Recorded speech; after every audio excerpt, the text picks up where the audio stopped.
ازيكم يا كباتن. لسه احنا في الاولمبياد، ومن ضمن الحاجات اللي بحاول اغطيها واني اتابع فيها ماتشات الهاندبول، ماتشات كرة اليد. منتخبنا عامل في رأيي انه عامل مشوار مش بطال، فقلت اجيب حد متخصص شوية يتكلم معايا في الهاندبول. بنعمل ايه؟ المنتخب بتاعنا ظروفه عاملة ازاي؟ ممكن يوصل لغاية فين؟ فالحقيقة هو الوضع غريب شوية، هيبقى غريب شوية لأنه الضيف اللي معايا النهاردة هو باحث شؤون سياسية وأمنية وعسكرية، وبقاله فترة الناس القنوات الكبيرة جدا بتحاول تتصل بيه علشان يظهر معاهم وما بيرضاش.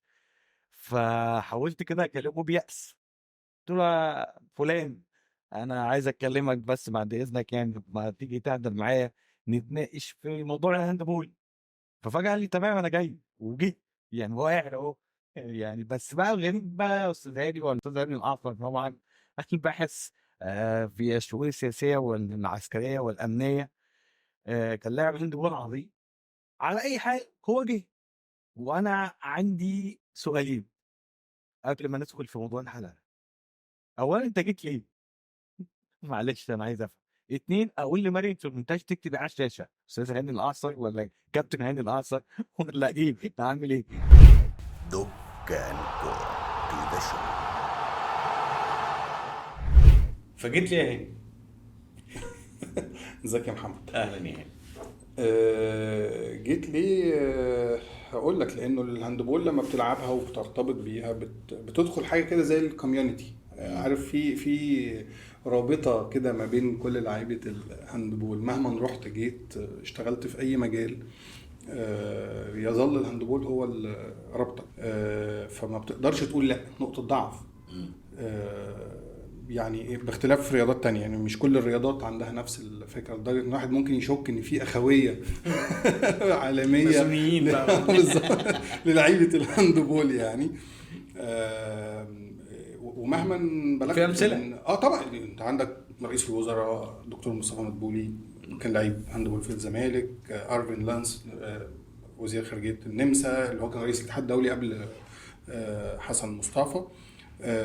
فمهما بتروح بتيجي بيظل فكر الهاندبول في دمك. اول ما يجي يقول لك ده في هاندبول في اخر الشارع فتروح تجري انت. دمك بيجري في كرات، فده كرات دم حمراء وكرات دم بيضاء وكرات هاندبول. هاندبول. ف... فما بتقدرش تقول لا. ده سبب انك بتقول طبعا يا ريت يعني. وبعدين خلي بالك انا مبطل بقالي تقريبا 22 سنة او 21 سنة. فما بتصدق لدرجة اتذكر مرة كابتن حسام غريب يعني قابلني في النادي من فترة يعني قريبة، فطلب مني ان انا طب ما تيجي تدرب معانا في مدرسة الكورة. تدرب. انا واخد اصلا اوريدي. انت عارف انت الحماسه بتاخدك فتروح تاخد دورات تدريبيه في التدريب، دورات تدريبيه في التحكيم يعني بتملى الوقت يعني. وانا من صغري كنت غاوي مذاكره يعني. كنت بجيب كتب الاتحاد وتقعد تشتغل عليها وتذاكر. ف... فمن بدري كنت مهتم بالكونسبت واشتغلت مساعد مدرب على فكره اول ما بطلت يعني. الله يرحمه دكتور مجدي زاخر كان مدرب منتخب 84 قبل كده، اللي كان بيلعب فيه بالمناسبه احمد الاحمر يعني. لما كانوا ناشئين كان هو اللي بيدرب وقت من الاوقات. بس ما اشتغلتش معاه في الفتره اللي هو كان ماسك فيها المنتخب يعني. بس يعني اشتغلت معاه في انديه تانية. اتعلمت طبعا من يعني الله يرحمه العميد خليل زكي كان مدير فني المنتخب المصري العسكري. حصل بيهم على يعني 2 كاس عالم عسكري. فكنت قريب ليهم وكنت طول الوقت ببقى قريب من المدربين تفهم وتشوف التاكتكس والدنيا تحاول تفهم الموضوع فيه ايه يعني. فده من صغري. فكابتن حسام لما قابلني قال لي ما تيجي بقى فقلت له بص يعني نفسي طبعا وبتاع. وقعدت افكر في الموضوع عارف لعبت في دماغك. فوقتها بقى كان وقتها في شغل وفي دراسات عليا وفي كذا فمش لاقي وقت. والالتزام الحقيقه الاسهل انك تروح، لكن الاصعب هل انت هتلتزم ولا لا. فتكتشف انك لو ما عرفتش تلتزم تجاه اللعيبه الصغيره، انا بالنسبه لي دي جريمه يعني. طبعا. فده برضو لان الهاندبول بتفرض عليك كمان اللي عارف فكره انه في مبادئ بقى يعني مش عشان انت بس بتحب الهاندبول تيجي تعمل كده يعني. صحيح. هو في جزء من اللي انت بتقوله ده انا مصدقه، لان انا عندي هنا كاميرا مان لسه بيحكي لي برضه كان بيلعب هاندبول وهو قبل ما يكمل يجي بقى. كان بيتناقش معايا قبل ما نخش نصور، فانا مصدق انه في طبعا. رباطيه انتوا عاملين رباطيه عليها. تمام بس ما حدش عارف احنا برضه مش ما قلتليش عارفين. اكتب برضه ايه على الشاشه، يعني انا اقول لمريم تكتب لا إيه؟ بسببك بقى يعني مثلا يعني في النهايه ده التايتل الادق يعني. خلاص نكتب ده. طيب بالظبط. خلينا بقى في المهم بقى. امم المنتخبنا العظيم قبل الهاندبول، احنا لعبنا 3 ماتشات. كسبنا اول ماتش، عملنا ماتش عجيب مع الدنمارك، وعملنا ماتش عجب مع فرنسا، بس عملنا شويه نقط كويسين. احنا في المركز الثالث دلوقتي، عندنا ماتشين، واحد فيهم في منتهى الاهميه اللي هو ماتش مع النرويج وماتش مع الارجنتين. بيتقال يعني طبعا مع كامل احترام المنافس وكل حاجه، بيتقال ان الماتش هيبقى تحصيل حاصل، وغالبا هنبقى رايحين الماتش دوت واحنا عارفين احنا فين. الاول عايز اعرف تقييمك للثلاث ماتشات دول، وماتش فرنسا اللي هو اخر ماتش اتلعب، ومتوقع نعمل ايه مع النرويج، والنرويج بالذات. يعني مش هنتكلم كتير في الارجنتين، بس النرويج بالذات. الاول قول لي ايه الثلاث تقييم، يعني تقييم للثلاث ماتشات. بص عشان دي الوقت مش هتقدر تستفيد في الكلام عن كل ماتش. لا على مش حدة. بتكلم على فنيات بس. انت كنت دايما بشوفك عندك ملاحظات على المدير الفني، عندك ملاحظات على بعض الاداءات في الملعب، على بعض اللعيبه، او يعني قول لي. بص انا في سمتين رئيسيتين لازم نتكلم عنهم. اول شيء انه ده يعني اجمد جيل لعب هاندبول في تاريخ مصر الجيل الحالي فعلا طبعا، ده رايي الشخصي.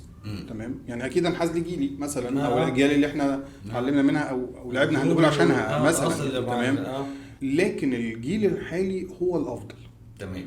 عدد محترفين، أندية كبيرة بيلعبوا فيها بره، حتى اللعيبة المحلية مستوى رائع جدا. لكن يبقى في النهاية السمات المرتبطة بالملعب عندي حاجتين. أول حاجة طريقة اللعب اللي انت بتشوفها في الملعب بتقول ان انت ما عندكش مدير فني قادر على قراية الملعب بشكل سريع. ودي مصيبة، وده باين في الثلاث ماتشات بالنسبة لي. تمام. وبالنسبه للماتشات سابقه قبل البطوله، قبل الاولمبياد بالزبط. يعني حتى في بطوله افريقيا اللي خدناها بالظبط. انت في مشكله في قرايه الملعب والتفاعل مع الخصم بشكل سريع.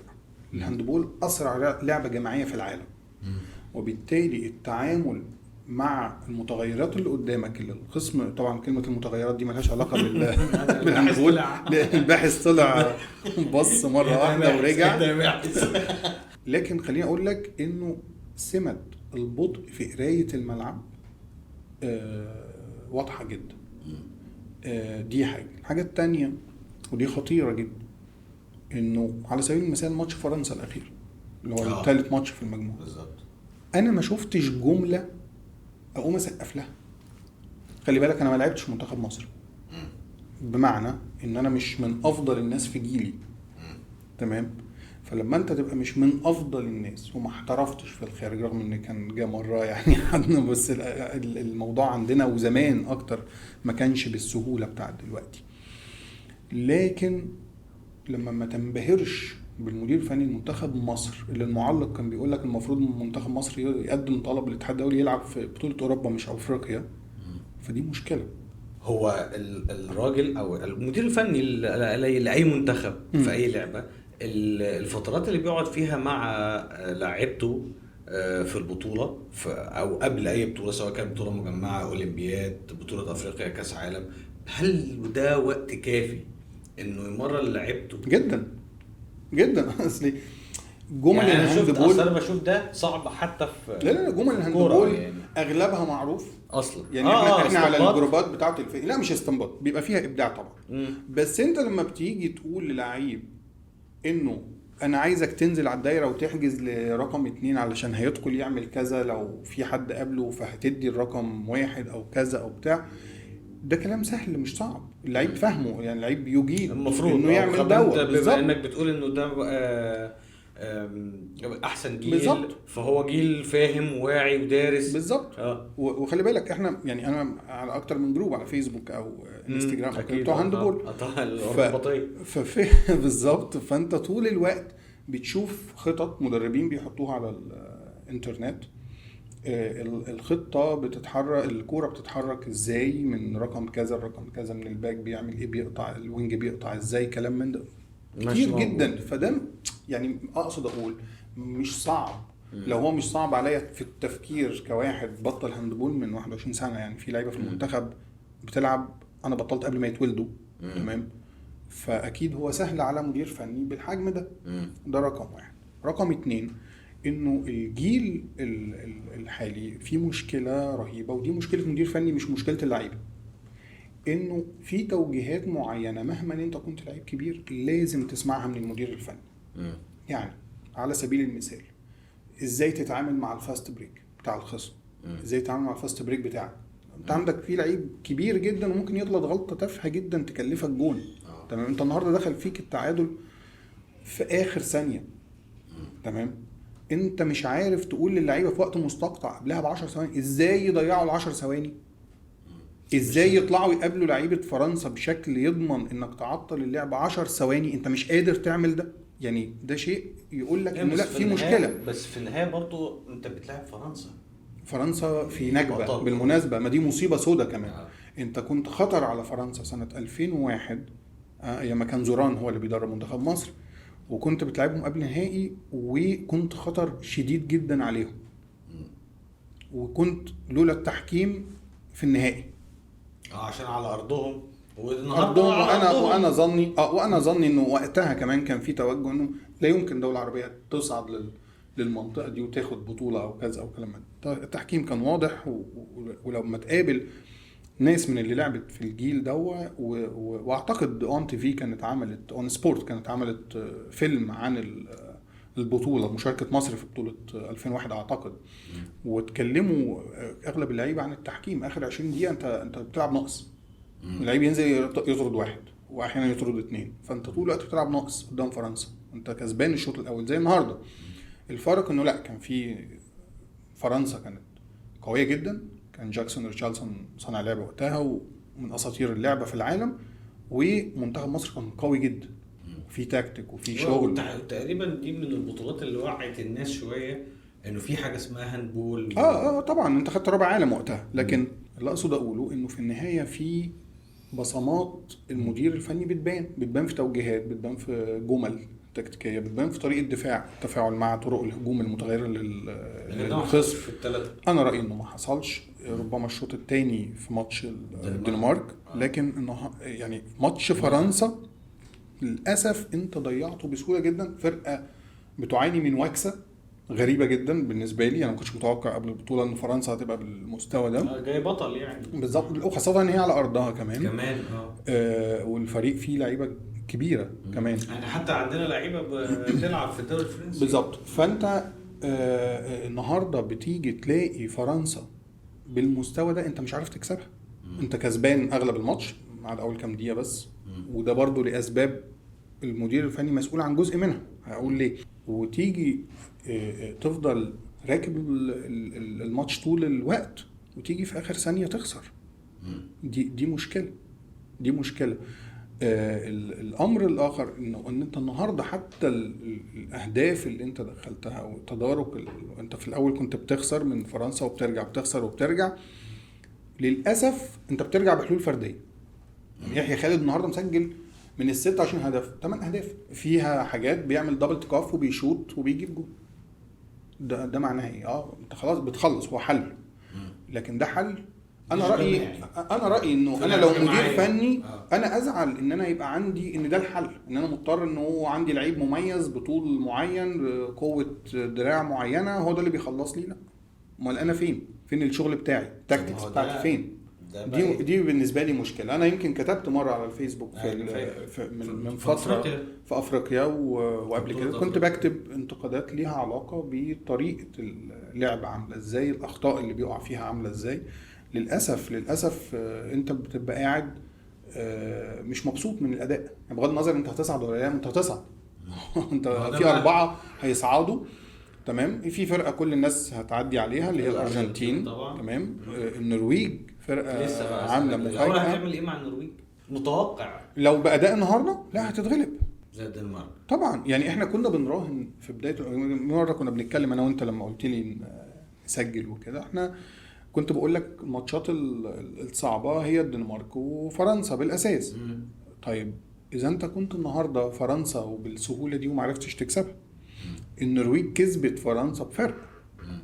تمام يعني فانت هتعمل ايه مع النرويج؟ فلو هتلعب بنفس المستوى، النرويج في ماتشها مع فرنسا فرقه منظمه، عارفه بتكسب ازاي، في تاكتكس، في جمل، فهتبقى خصم عنيد وصعب عليك. لو لعبنا بنفس طريقه النهارده لا مش هتكسب. انت محتاج تلعب بالروح الشوط الثاني في ماتش الدنمارك بنفس الروح القتاليه، يبقى عندك جمل تكتيكيه معينه تشتغل بيها، ممكن تكسب. طبعا الارجنتين هتكسب لانه ماتش سهل، لو اتغلبت تبقى مصيبه سوداء، لان ده معناها انه خلاص ما تنساش تصعد اصلا. لا حتى لو صعدت المشكله مش في الصعود. منتخب مصر مش بنتكلم في صعود، بتتكلم في واحد من اهم منتخبات العالم. ما ينفعش تتكلم على فكره الصعود، انت بتتكلم النهارده انك تبقى في مراكز متقدمه اكتر من المرات اللي فاتت. انا ظني انه الماتش اللي جاي لو كسبنا ربما نكون مؤهلين ان انت في دور الثمانية تعمل حاجه. خلي بالك المجموعه ايه صعبه. انا لسه اسالك بقى 3 جولات على المجموعه الاولى والموقف اللي فيها، اللي هو موقف شائك شويه انه المستويات متقاربه، كل الفرق عامله 4 نقط. انت اصلا بغض النظر احنا هنخبط في مين في دور الثمانيه، انت اصلا متوقع الفريق المنتخب بتاعنا ممكن يوصل لغايه فين اصلا في البطوله في الاولمبياد المره دي؟ بص في عندي حاجتين لازم اقول لك عليهم. الحاجه الاولى انه ادائك هو اللي هيقول انت هتوصل فين. باداء النهارده انت هتطلع من دور الثمانيه اصلا. يعني هتبقى وصلت انك من اهم 8 فرق وخلاص. ما هو ده اللي حصل المره اللي فاتت بالظبط. اذا تداركنا يعني انا رايي سوء اداره الملعب، استغلينا المهارات والموهبه اللي موجوده عند الجيل ده من اللاعبين، لا ممكن بقى نتكلم في ان احنا نصعد كمان دور الاربعه. فدي جزئيه مرتبطه بادائك مش باي توقعات. الحقيقه انا بالنسبه لي انه الاداء اللي حاصل من اول البطوله في اغلبه اداء لا يرقى لمستوى اللعيبه بتاعتنا. الحاجه الثانيه مرتبطه كمان بالمجموعه ايه. تمام. المجموعه ايه زي ما انت قلت الفرق قريبه جدا لبعض. الاربع فرق الاولى لحد الجوله الثالثه كلهم عندهم 4 نقط، كلهم كاسبين بعض يعني. وبعدين حتى السويد بعد كده، طبعا اليابان برضو بتقوم بنفس دور الارجنتين في مجموعتنا. تمام. لكن حتى السويد عندها 2 نقطتين بس عندها فرصه. يعني لو كسبت الماتشين اللي جايين وفي فرقه خسرت ماتشين من الفرق اللي قبلها خلاص هي هتحل محلها. فانت هتلاعب مين في الفرق دي وهتلاعبها باي اداء.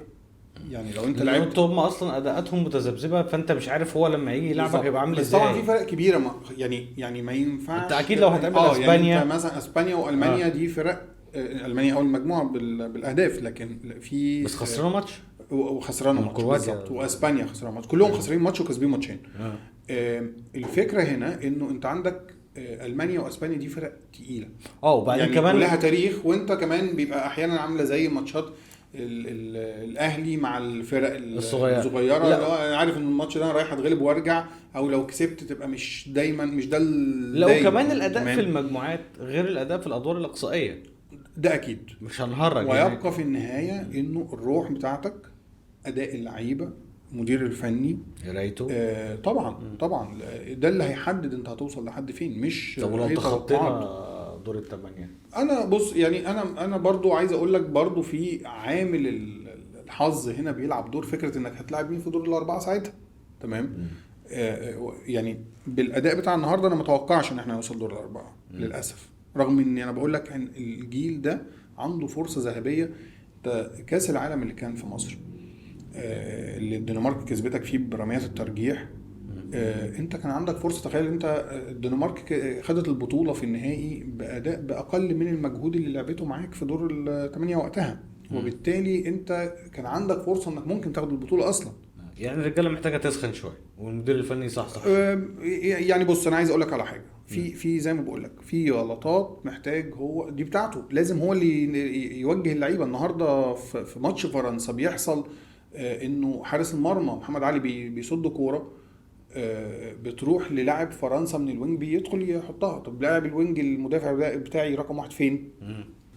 راجع لمكان 2. رغم ان احنا متعلمين من واحنا ناشئين صغيرين انه الارتداد بتاعك في الدفاع بترجع على مكانك، باستثناء طبعا الوينجين ممكن يرجع على 2 لحد ما رقم 2 يرجع وبعدين هو ياخد مكانه. للاسف النهارده 2 لعيبه واقفين جنب بعض، دي لعيبه دوليه، دي لعيبه بتلعب في الدوري الاوروبي. فده خطأ. انا رايي انه لازم مدير فني ينبه على اللعيبه يعني، وده اكيد بيظهر في التدريب. يعني الاخطاء اللي من النوع ده ما تتعملش في او حتى لو ما ظهرتش في التدريب شفتها في الملعب اوجه لاعيبتي بالظبط. بس هو خلاص هيبقى تو ليت. لكن في النهايه انا بقول لك الطبيعي ان الاخطاء اللي من النوع ده بتظهر في التدريب. دور المدير الفني هنا انه يبقى طول الوقت بينبه على الثغرات دي، بيذكر اللعيبه طول الوقت بالحاجات اللي هو خدها من هو لعيب صغير وعارفها، بس بيغلط فيها غصب عنه، بينسى حماسه الماتش. انت لازم هنا تبقى بتنبه على اللعيبه على الحاجات دي، ازاي تخلص كورتك، ازاي ما تلعبش بقوه، حارس المرمى بتاعهم عامل ازاي فانت تحط كورك فين. يعني دي كلها حاجات ده مدير فني.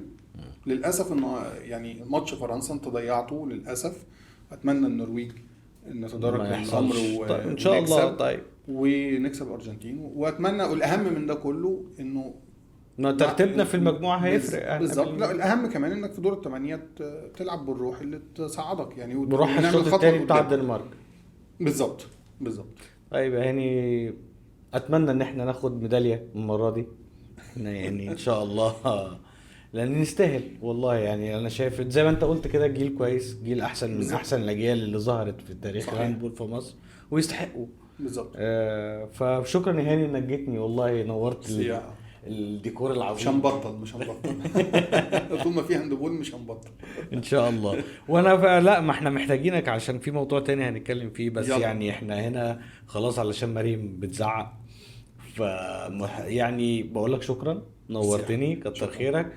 وان شاء الله فريقنا او منتخبنا يعني نعمل اي منكش في الاولمبياد ديت. اشتقنا يعني ان احنا ناخد ميداليه في الهاندبول يا رب نستحقها. وشكرا ليكم واشوفكم مره جايه.